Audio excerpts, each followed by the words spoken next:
Praise the lord.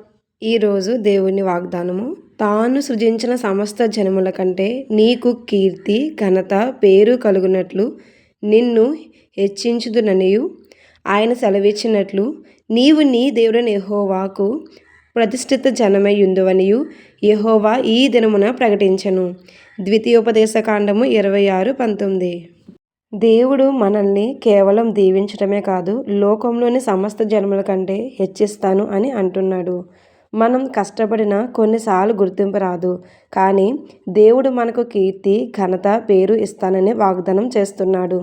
మనం ఆయనకు ప్రతిష్ఠిత జనముగా ఉంటాము. అంటే దేవుడు మనల్ని తన సొంత ఆస్తిలాగా చాలా పవిత్రంగా మరియు ప్రత్యేకంగా చూసుకుంటాడు. చిన్న ప్రార్థన. ప్రేమగల తండ్రి, ద్వితీయోపదేశకాండము 26:19 ప్రకారం మీరిచ్చిన వాగ్దానాన్ని వారి జీవితాల్లో నెరవేర్చండి. వారిని ఉన్నత స్థితిలో నిలబెట్టి వారిని మంచి పేరును ఘనతను అనుగ్రహించండి. ఈ సంవత్సరం అంతా మీ కృప వారికి తోడుగా ఉంచమని యేసు నామములో అడుగుచున్నాము పరమ తండ్రి.